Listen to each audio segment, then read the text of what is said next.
Chapter 2, The Definite Article, Part 2, by Alexander Leiths.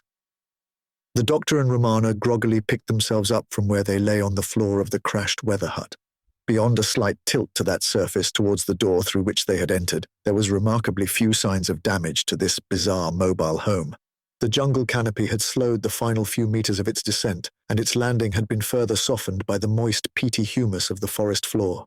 The absence of any loose items in the room they now occupied had reduced any signs of the crash to near invisibility.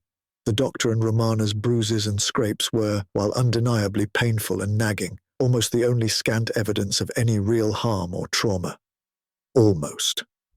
AC remained lying on the cabin deck. His two lower limbs had unnatural bends upon their lower joints. His hide was actually broken at the points of discontinuity. Thick yellow ooze slowly seeped out from these cracks. Both AC's legs were broken. AC whimpered and moaned to himself, barely conscious.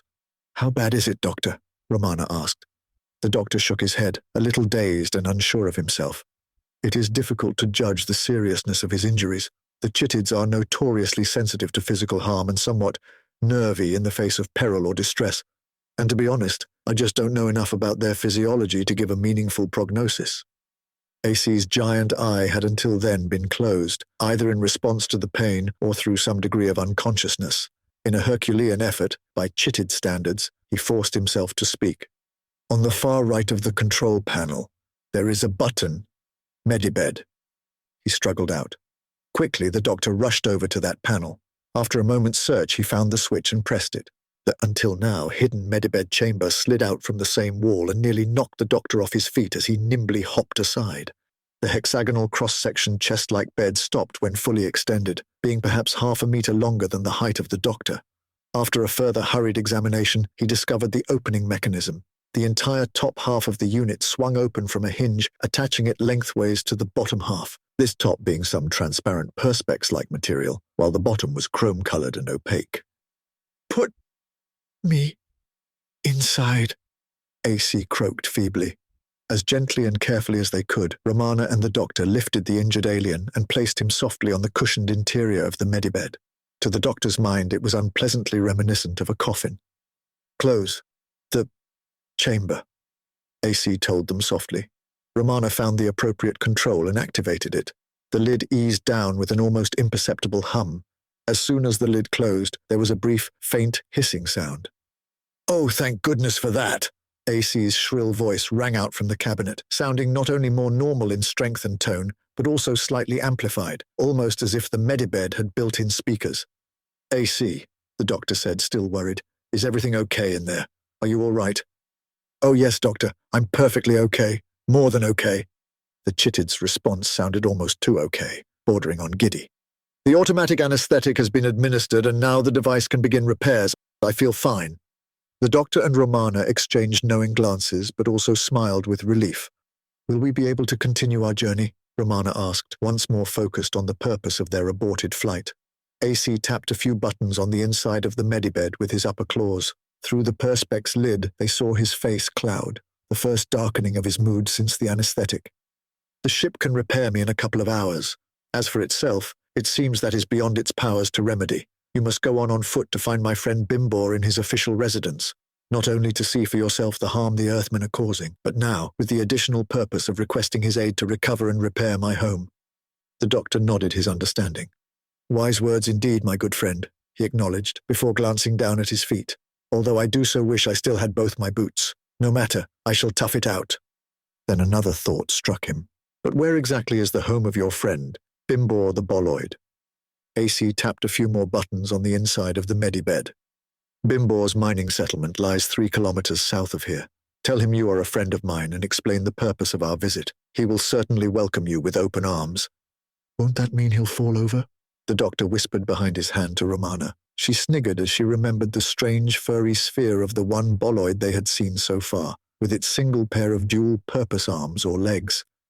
"And how will we find him exactly?" the doctor asked in a more audible and serious tone.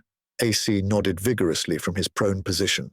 "I have the exact coordinates here and can broadcast them in a variety of ways, if you have a suitable device." The doctor nodded with a slight air of weary resignation. "I believe I may have something which will do the trick." With that, he withdrew his sonic screwdriver, and the information was transferred. Before the Time Lords left, AC had one final piece of advice. "Be careful in the jungle. While most of the wildlife is relatively safe, there are a few more troublesome creatures out there. Keep your eyes open for the vicious snorks and the Willowming Vooms. You definitely don't want one of them landing on you." The doctor nodded his thanks to his old friend. "And you keep the door shut after we leave," the doctor retorted. "We'd hate for you to be eaten in our absence." The only reply they received was a single nervous gulp. AC's home safely secured behind them, the doctor and Romana headed off south through the moist, dense jungle. The vines and trees which surrounded them came in a wide variety of colors, many beyond those found in the plants of Earth or Gallifrey. There were also the odd towering columns or elongated cones of rubbery texture, possibly a fungus of some sort, but ones which were often taller than mature conifers. These too came in a variety of strange shades from purples through greens to even a sickly white. The doctor frequently checked his sonic screwdriver as he made his uneven, squelching progress through the foliage. His one shod foot was faring well enough. It was the other, wrapped only in a sock, which was becoming uncomfortable. While it had merely become dusty as they ran through the streets of City Alpha 1, here in the jungle it was utterly soaked and muddy as it sank into the dank humus with every step. Romana would occasionally smirk at her companion's discomfort, although she made some efforts to hide this. To be fair, much of the time she was too preoccupied to smirk as she kept her eyes peeled for the aforementioned snarks and vooms, in spite of, unfortunately, being utterly unfamiliar with how they looked. The doctor had just made yet another check on the screwdriver and pocketed it when he gasped. Romana had overtaken him and was a pace ahead, peering around them. The doctor was looking upwards over their heads. He grabbed Romana by the shoulders and pulled them both back a step or two. This rescue had only just been made in time. A generous pile of guano landed directly in front of them, so close a few chunks still managed to splatter their trousers a little. "What on Gallifrey was that?" Romana exclaimed with disgust. The doctor released her right shoulder and pointed past her head, upwards into the forest canopy. "Behold, a city of the Chirpas!" Romana saw the tree-born conurbation for the first time. She felt both his grandiose tone and the label he had used were somewhat unearned. "City," she repeated dubiously, nodding to the elevated dwellings. All these structures were built on the broadest of the branches, or on platforms between narrower boughs, and as such, while well above the heads of the two Time Lords, tended to cluster around the lower reaches of the jungle canopy. Their methods and materials of construction were considerably lower tech than the glass, concrete, and chrome of the chitted civilization. Everything was formed from logs, branches, vines, and leaves, the jungle itself further repurposed. The cut limbs were mostly cleaned and prepared to give something closer to treated wood. Upon reflection, mostly might have been an exaggeration. It was not just this treatment of the timber which had a somewhat half-hearted look to it. Every building looked semi-completed, and yet also bore signs of long use, wear and tear, and even neglect. Here a shack-like home would be missing a wall. Another had only half a roof. Yet another had no roof at all. One or two were simply exposed platforms as if they had progressed to the foundation and got no further. In all cases, it was as though the architect had got distracted, lost focus, and consequently the will or desire to follow through. The fragmentary nature of these dwellings made it particularly easy to observe their occupants. The doctor and Romana realized they were being scrutinized in return. There was quite a crowd on the branch over their heads. A large broad bough to be sure, but it was not only its size which allowed it to support such a large number of observers. The Chirpas were no more than 1 meter tall. The Time Lords realized that this size was reflected in the somewhat ramshackle buildings of the city, perfect for their builders, but the doctor and Romana would have been hard-pressed to fit inside any one of them, except those with handy missing walls or roofs. Size aside, the Chirpers were the most humanoid-looking denizens of Alpha Centauri Prime so far encountered.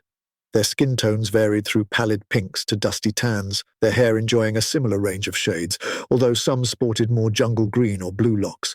There was something very samey about their features. It was not so much that they were all identical, but from a human or Gallifreyan perspective, there was something generic or forgettable about their blandly, mildly attractive, or at least inoffensive features.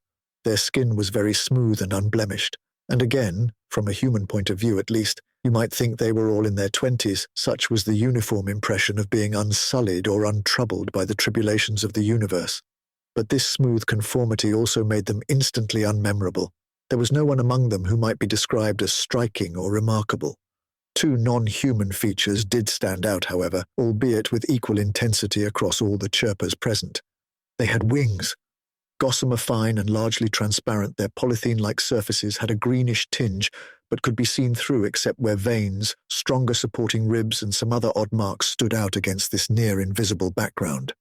These flight appendages, when fully extended, had spans as wide as the Chirpers were tall. The second alien feature of note was more subtle. The tips of their noses were dark brown circles, no more than half a centimeter in diameter.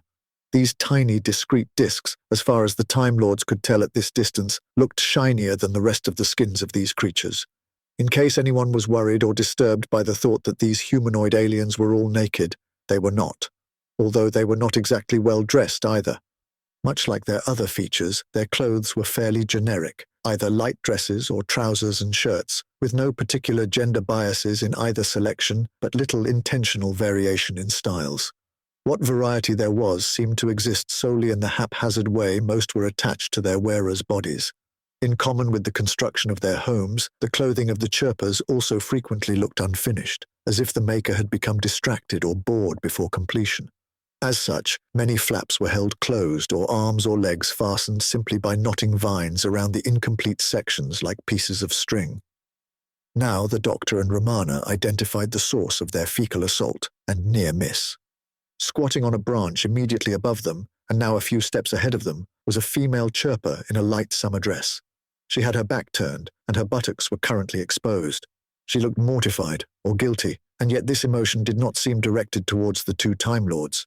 She was surrounded by many other Chirpers, who now began to whisper to each other behind their hands in slightly high-pitched voices. The Doctor and Romana caught one or two snatches of conversation. "She missed them. They not covered." That wasn't meant to happen. Did she fail? The Chirper bombardier stood and turned to face the same way as her companions, or entourage. She looked agitated and worried by what she was hearing. She pouted her lips forward, looking almost like a duckbill, while opening her eyes wide as if amazed or surprised. This did not appear to have the desired effect, as the tone of the crowd's grumblings remained unaltered. Then she pointed fiercely in the direction of the two Time Lords. "Made them jump!"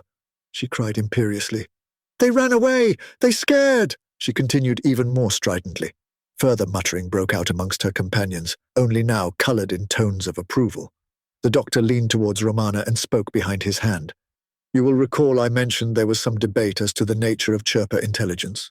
Romana nodded slowly. "Yes, I remember," she confirmed, regarding the elevated assembly with a far from warm expression. One of the followers nearest to the head Chirper shuffled over to her. This new female leaned in towards the nearest wing of the ringleader. She gently touched the tip of her nose against it, then gave a little twitch of her head and withdrew. She had left a small brown mark on the transparent surface, like a lopsided V or a tick. The Gallifreyans noticed that there were many more similar marks all over the Chirper leader's wing surfaces. They also saw that all the Chirpers had some of these marks, though none in such profusion as the glorious guano giver. More and more of her entourage crowded in to repeat this procedure, while the Chirper who had first adorned their leader received one or two of her own, from others impressed by her own quick action. The lead Chirper beamed with delight, and her whole body quivered in excitement at all the adulation showered upon her. "Their society seems to be some sort of popularity contest," Romana noted sourly. The Doctor waggled his head noncommittally. "Well, perhaps, but it would hardly be unique in that regard," he observed. Romana shook her head wearily. "Unfortunately not," she agreed. The two Time Lords continued their search for the Boloid mining camp, taking care to skirt the Chirper city, keeping their eyes peeled for further airborne attacks. This may have been why, with their attention so distracted, they both stumbled into a swamp. Side by side, both Time Lords now stood up to their knees in blue sludge. While they were only sinking slowly, they were undeniably sinking, and stuck fast. "Well, this is another fine mess," Romana noted with comedic satisfaction. "Yes," the doctor agreed. "What a fantastic color." Romana rolled her eyes. "It's less the aesthetics which concern me, more our slow descent into drowning." "I see your point. We need to lie down. That should at least slow, possibly even prevent, our sinking further," the doctor advised. Neither were pleased at the prospect, but both knew it was the only sensible option left to them. They bent their knees and lay flat with their arms outstretched, squelching like well-dressed starfish. "So what now, Doctor?" Romana asked. "Can you reach any handy vines from where you are to haul us to safety?" The doctor shook his now muddy head. "Unfortunately, I have reached around quite extensively, and messily, and can report no such lifelines." Romana squelched in return as she shook her own head despondently. Then she gave a gasp of alarm. "Doctor! Look!" This final command was given with an awkward nod of her forehead across the swamp. With some effort, the doctor turned his gaze to follow her gesture. A sluggish V was rippling through the blue slurry, heading in their direction. While the wave of the disturbance might have been quite lugubrious, the tip of the V bubbled and frothed energetically and disturbingly. It was presumably the source of the wave, and was making substantial progress towards them. "Ooh, I wonder if it might be a snark, or even a Willeming Voom," the doctor mused curiously. Romana found her head shaking once again. "I think on this occasion I could quite happily live in ignorance." The doctor nodded grimly, his chin slapping the swamp as he did so. "Yes, I fear in this case it might indeed be easier to live that way," he reluctantly agreed. The azure slime in front of them erupted. Both Time Lords found themselves spitting cerulean globules from their mouths as they struggled to keep their airways free. They also blinked and wiped their eyes in desperate attempts to clear their vision. The sight thus revealed was remarkable indeed. Floating and bobbing on the surface of the mud like some shaggy 1.5-meter high beach ball was the unmistakable form of a boloid. In spite of having only just emerged from beneath the marsh, its aquamarine hair looked almost untouched by the muck of that same color. The fur obviously repelled the swamp, and the Time Lords felt particularly envious of that most desirable property. The creature's two broad flat hands/feet rested on the gently rippling slurry to aid stability, while the arms joined the ball of its body roughly at or even above where ears might be expected. The alien's mouth formed a yellow protuberance from the center of its face like a modest trumpet bell, while above this sat a pair of glowing circles, the creature's eyes. "The doctor and his companion, I presume," the boloid said gruffly. Romana supplied helpfully, if a little brusquely. The doctor frowned at them both. "My good sir, you have us at a disadvantage. Even more so now my companion has identified herself. Might I inquire how you knew who we were?" The boloid gave a single harsh chuckle. "Ha! You're not exactly low profile. You're all over every news feed. And it's not like we're stuck in the bloody Stone Age out here. We do hear things, you know." The doctor inclined his head graciously. "My apologies. I did not mean to imply any disrespect for your technological prowess. The boloids are, after all, famous for their engineering. But who, may I ask, do we have the honor of addressing?" The shape of the boloid's mouth trumpet shifted slightly in what the Time Lords assumed was a smile. "I am Bimbor, Chief Representative of the boloids of Alpha Centauri Prime, and welcome to the Noria Jungle Sludge Mine." The doctor and Romana looked amazed. "But you're the very person we've come to meet," Romana cried.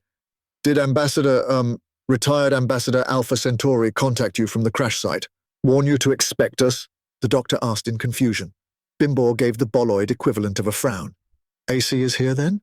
"No, we've heard no word from him, but there were reports of his weather station taking off and flying towards the jungle. Our seismometers registered an impact soon thereafter, so I came out to investigate in case my old friend was in trouble." The doctor's confusion looked far from dispelled. "Wait, you call him AC?" Bimbor laughed. "Well, of course I bloody well do. Have you any idea how confusing it is calling him Alpha Centauri? I've called him AC for years." Romana narrowed her eyes significantly at the doctor. Yes, I can see how this name might help a little," he conceded tetchily. "Our mutual friend is here," he continued in a more businesslike tone, "but injured in his crippled weather station. He sent us for help to find you, and it appears we have succeeded." Bimbo dipped his body forward in a nod. Happens you have, he agreed. Come with me back to the mining settlement, and we'll send a repair vehicle and crew out to fetch him. And in the meantime, we can get you two cleaned up. There's a fairly solid path over yonder I can drag you both to. Then it's an easy walk from there. But why did AC want you to meet me in the first place? The boloid waddled over between the two Time Lords, offering each an arm to hang on to. As the doctor took a firm hold of their rescuer, he answered his question. AC wanted us to see the state of the boloid people. He said you were suffering greatly due to the mining demands of the Earthlings. Bimbo's countenance fell. Aye, that's a fair statement. Best wait till we get to the settlement itself before we talk about this. You might well see the problem then anyway, he said grimly. With that, the boloid leader pulled the two Time Lords to firmer ground, and together the trio began to trudge deeper into the blue swamp. The doctor and Romana both sat in floating, cushioned hollow hemispheres inside the chrome building which formed Bimbo's official residence and offices. They were currently wrapped in large, fluffy blankets of yellow and scarlet for modesty and warmth.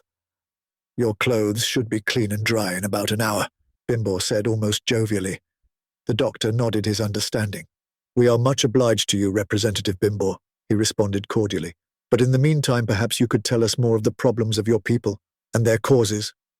The boloid leader shook his fur, almost like a dog drying itself. You saw the state of the place as you arrived, didn't you? He asked tersely.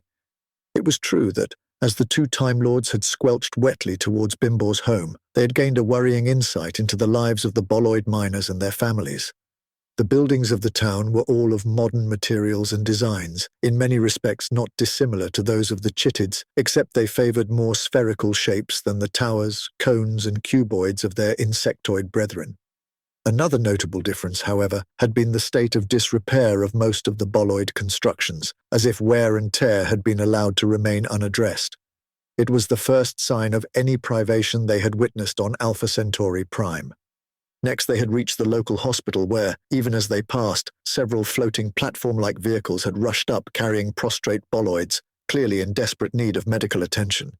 Still more sickly-looking furry balls queued outside, waiting for admittance. It was not immediately obvious what ailed these citizens, but their fur did look less shiny than, say, that of Bimbo. Their eyes also glowed less brightly. And while their spherical forms did not really allow them to look skinny, there was something about their expressions and a lack of energy which suggested they were malnourished, exhausted, or both. Yes, the doctor conceded in response to Bimbo's question. Things did look a little desperate as we came through the town. Why, given all the mining going on, and presumably the attendant wealth that would bring, are your people so impoverished? Bimbo shook his body angrily. It's those bloody humans, he spat bitterly. Then he remembered his guests. Oh, I didn't mean you. I'm not so daft as to think everyone of one race is the same. Unlike our idiot Chittid comrades, he finished sourly. We're not actually human, Romana pointed out. Bimbo's eyes widened in surprise. Really? He said thoughtfully. Well, it's a damn shame nobody thought to tell the Chittids. Then maybe they wouldn't be so bloody keen to fulfill their every damn desire. The doctor nodded pensively. AC had already hinted as much, his glowing tales of my earlier adventures having inadvertently deified the entire population of the Earth. But your people do not share these beliefs. Surely you must object. Vote against harmful diktats favoring the well-being and enrichment of Earth at the expense of the boloids, or even ultimately the Chittids. Bimbo sighed defeatedly. It all comes down to numbers, he said wearily. You know the Chittids are long-lived, at least by earthly standards. Well, so are we, the boloids, barring accidents. And therein lies the problem. The doctor and Romana nodded, urging him to continue. My people have been proud miners of trisilicate for millennia, an open-cast but no less hazardous process, taking in the sludge from the swamp you fell in earlier, and others like it. Ah, said the doctor knowingly. It is the trisilicate which gives it its distinctive blue color, yes? Bimbo's body bobbed in agreement. Aye, and us too. You could say it's in our blood, 'cause it is. And like I said, we're proud of our heritage and live for the work, no matter how hazardous. But that has always meant we've had a slightly higher mortality rate than our more desk-bound Chittid compatriots. But didn't bother us. Yes, we were always outnumbered on the Alpha Centauri Senate due to proportional representation. But it didn't matter when our fellow Alpha Centaurans were sensible, practical, and looked out for the good of all. The two Time Lords nodded thoughtfully. So, how did earthly demands upset the balance? Romana inquired. Bimbo shook his head. Once they got wind of the Chittid's softness for them, Coupled with their pre-existing frustration at being unable to get at such a plentiful and relatively local supply of trisilicate, they leapt at the chance to take advantage of the situation. At least some in the government and positions of power did. They started persuading the Chittids to vote for more and more mining, coupled with increased export of the produce, while paying next to nothing for it by galactic trading standards. And it got worse. Even the money which was coming to Alpha Centauri Prime, which might have gone some way to improving the state of things for us boloids, was diverted. Pointless, frivolous expenses, things the Senate were persuaded to buy from Earth, usually dressed up in some war-necessary pretense. And so you see us now, the land and the people, stripped bare and close to breaking. Just then they heard a whining noise coming from outside, somewhere overhead. "Have they fixed AC's weather station?" the doctor asked. "Will he be joining us?" Bimbo shook his head grimly. "Not yet. Not for another hour, I'd say," he muttered. "No, this will be the mining consultant from Earth, making a surprise inspection, no doubt." Mining consultant. Pah! Chittid puppet master, more like. Both Romana and the doctor looked concerned. "Should we get out of sight?" Romana asked. "We don't want to make things awkward for you." Bimbo struck up a defiant pose. "This is my home and my place of office. If he has any objections, I shall tell him where to stuff 'em." Romana turned to the doctor. "Might it not be better for us if people didn't know we were here?" The doctor looked undecided. "Perhaps. Then again, we might gain some useful information from the meeting. Still, we don't need to tell him who we are, if you get my drift." Romana nodded her understanding.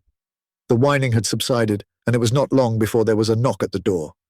Bimbo pressed a button which opened it, and in strode the representative from Earth. He was a fairly average-looking human, mid-brown hair brushed back from his receding temples, a pointy beak of a nose and a wiry frame. He wore a rubbery blue jacket which looked somehow simultaneously work-related, yet showy. The man was grinning in an oily fashion as he entered, but his expression froze as he saw the doctor and Romana. Then his grin broadened, and his eyes grew even more unctuous. "My dear Bimbo," he began, "I had no idea you had guests. I do hope my popping in isn't inconvenient." Bimbo glowered at him. "No more than usual, Mr. Sykes," he responded gruffly. "And we rescued these two lost in the jungle. It seemed only humane." "Yes, indeed," the doctor chipped in. "We are tourists, exploring the wonderful nature of this magnificent world, and unfortunately got a little lost, Mr. Sykes." Mr. Sykes' smile remained, but his eyes looked utterly cold. "Come, come, doctor. Your fame precedes you. Even with a change or absence of clothes, your face and that of your companion are instantly recognizable. You are all over every news feed. There really is no need to be modest." The doctor and Romana shrugged to one another, knowing what cover they had was blown. "I must say," Mr. Sykes continued to them, "the manner of your arrival was quite ingenious. I mean, I'm surprised nobody tried it before. Mocking up a dropship to look like that of the fabled doctor, then passing yourself off as him. Really, it's quite impressive. But I think you'll find you've made your play a little too late. I think you'll find the Chittids now associate all humans with those old tales, not just you, Doctor." The mining consultant's words dripped with irony and derision, utterly secure in his position to his mind. Meanwhile, Bimbo seethed with anger. "Just why are you here?" he demanded angrily. "Are you finally going to see your way to giving us the medical supplies we so desperately need, or the mining safety equipment, or the shift reductions?" Mr. Sykes patted the air in insincere placation. Now, Bimbo. I'm sure your government is spending its money wisely. After all, you are one of them, are you not?" The boloid leader seethed once more, but before he could respond, his human tormentor ploughed on. "Which is actually why I'm here. I do hope you will attend tomorrow evening's special session of the Alpha Centauran Senate. We will be unveiling the latest wise purchase made by your people from EarthGov's high-tech defense sector. It is a large-scale scanner, specially designed to detect any infiltrators from Galaxy 5. This first purchase will be installed in the Senate main assembly hall itself as a proof of concept, but hopefully many, many more will be procured in the near future and placed in all potentially sensitive locations, ports of entry, etc., throughout Alpha Centauri's sphere of influence." Bimbo raised his hands over his head and shook them in rage. "Another bloody waste of valuable resources, all while my people suffer and die. Another bloody vanity project whose only purpose is to stuff the pockets of Earth." Sykes shook his head slowly in reproval. "Now, Bimbo, you were quite entitled to make any suggestions or protests at the appropriate time, you know." With that, the human representative spun on his heels, waved at the door opener, which responded swiftly and allowed him to make his exit. This left Bimbor quivering with rage, watched by a concerned Romana and the doctor. I can see now why AC wanted us to see the lie of the land. Unintended as this was by both myself and AC, I see now we are the unwitting accomplices in a most callous and destructive con job, the doctor said, his eyes staring through the floor. They then snapped up to meet Bimbor's glowing own. I assume you and AC will be attending this unveiling? Bimbor looked surprised. Well, yes, I suppose I have to. And as a retired dignitary, it would be easy for me to get a pass for AC. Would I be right in thinking I'll need 2 more guest passes? The doctor nodded firmly. I suppose our fame should make that easy enough as well. Slightly more problematic. We need something else up on stage with us. Although again, fame may aid us. Bimbor nodded with some excitement now, and the 2 Time Lords gathered close to him to discuss their plans. The Senate building of Alpha Centauri Prime, naturally housed in City Alpha 1, was a vast metal cylindrical tower, topped by a giant sphere, the perfect union of chitted and boloid architectural styles. It was the elevated metal globe which encased the main conference room itself. Inside there was rank upon rank of seats surrounding a circular stage at floor level. This stage slowly rotated so that everyone seated in the round auditorium would get a good view of the main speakers, at least for some of the time. On the revolving platform were chairs and desks for the primary participants and most honored guests as might be expected. But these had been joined by 2 more unusual items. The first and most obvious due to its size was a huge gunmetal grey ring 20 meters in diameter but largely empty, the actual ring being only perhaps a foot wide. This was supported on a cuboid plinth, 1/2 meter by 1/2 meter in cross-section but 10 meters long.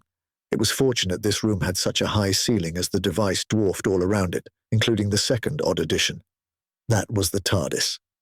Overshadowed as it might have been, it was no less noteworthy, and gained its fair share of stares and conversation from the gathering audience. At one of the tables on stage stood Bimbor, AC, the Doctor and Romana. Other important persons sat at other settings, including Mr. Sykes of Earth. The Doctor walked over to the TARDIS, and seeing this, the mining consultant got up and bustled over to join him there. Thinking of blasting off, are we? Sykes asked with a watery smile and a slight sneer as the Doctor opened the door. I wouldn't blame you. I admire a good con as much as the next man, but I think you're outclassed here, he concluded. The Doctor paused and turned to regard the human with a steely stare. I was simply going to acquire a change of clothes, he said, lifting his foot to reveal an exposed sock.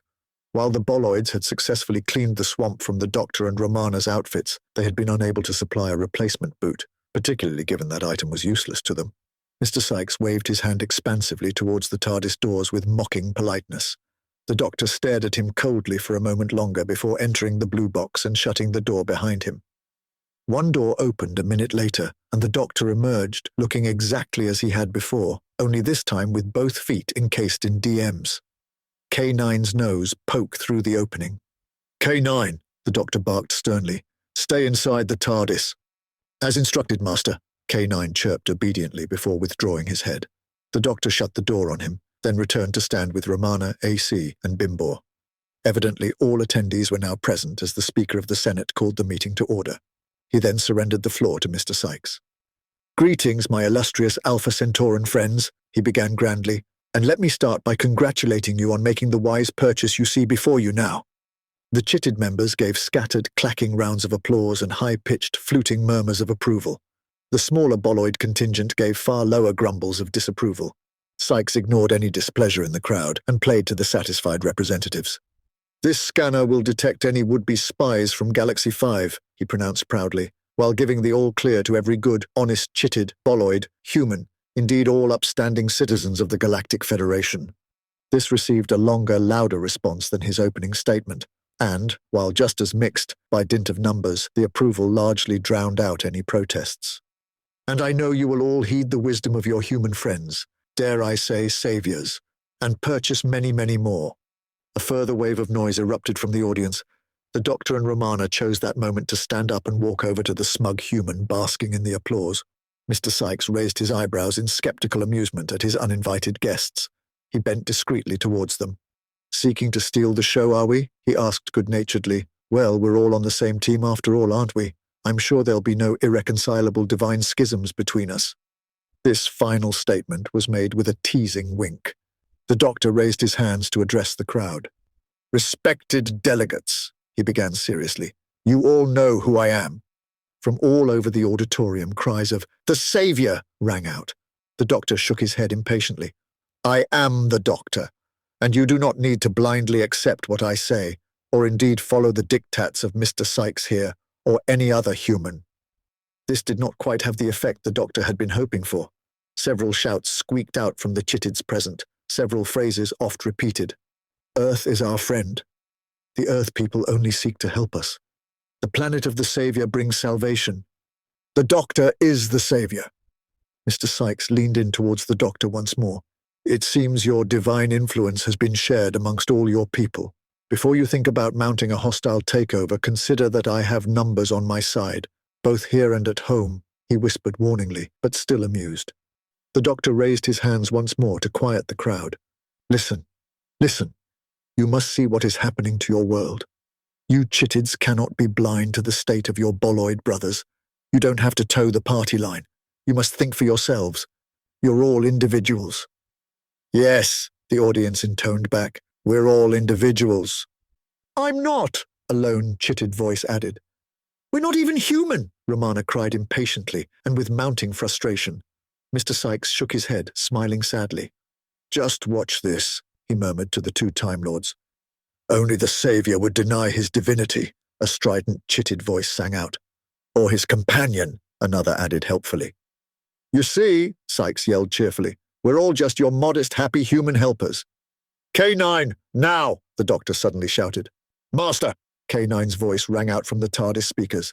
At that same moment, the giant circle of the security scanner roared into life. It looked almost like water flowing in defiance of gravity, rushing from the metal ring through empty air towards its center. Here, this silvery energy wave met and crashed outwards a little over the heads of the speakers on stage before sinking back. This impossible-seeming vertical wall of water eventually settled and became flat, then began to project an image. The Doctor, Romana, and Mr. Sykes were all standing directly in front of this rippling screen.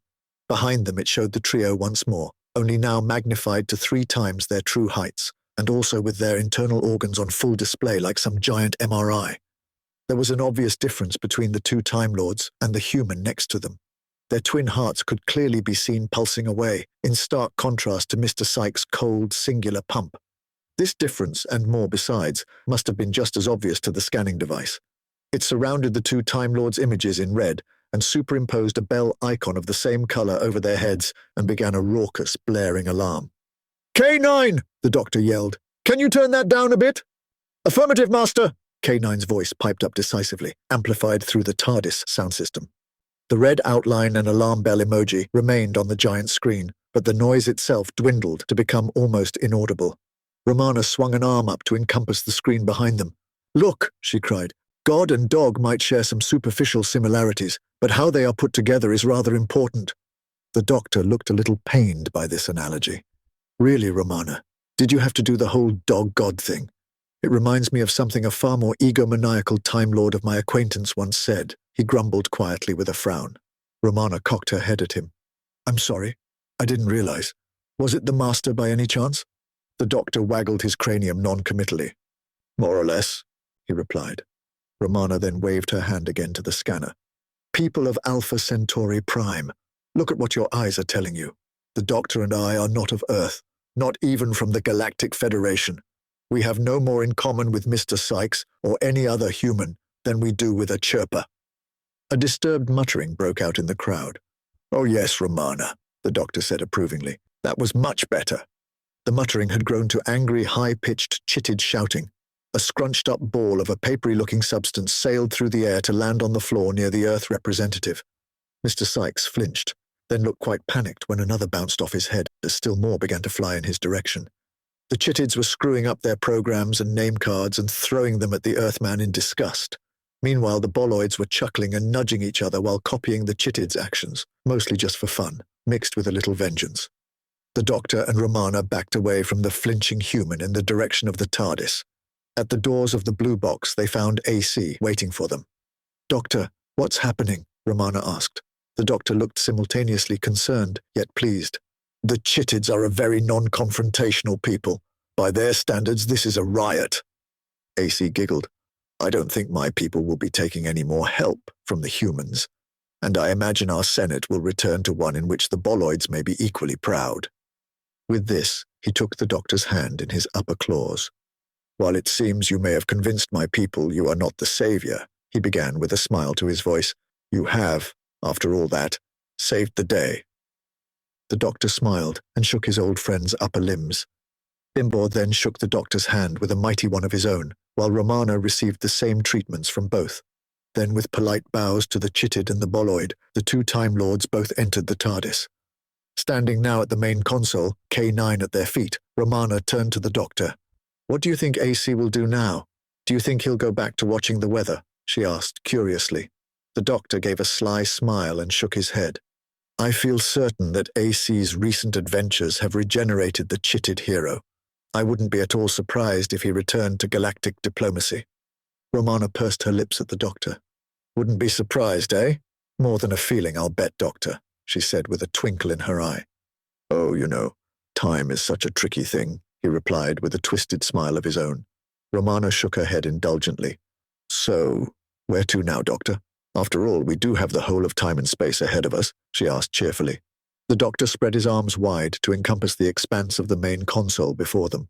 Indeed we do, so let us spin the wheel and see where we land. With that, he threw the launch lever.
Masters, mistresses, the Doctor requires materials in order to maintain the TARDIS and ensure continued functionality. He similarly requires carbon-based comestibles to sustain his own biological functions and existence.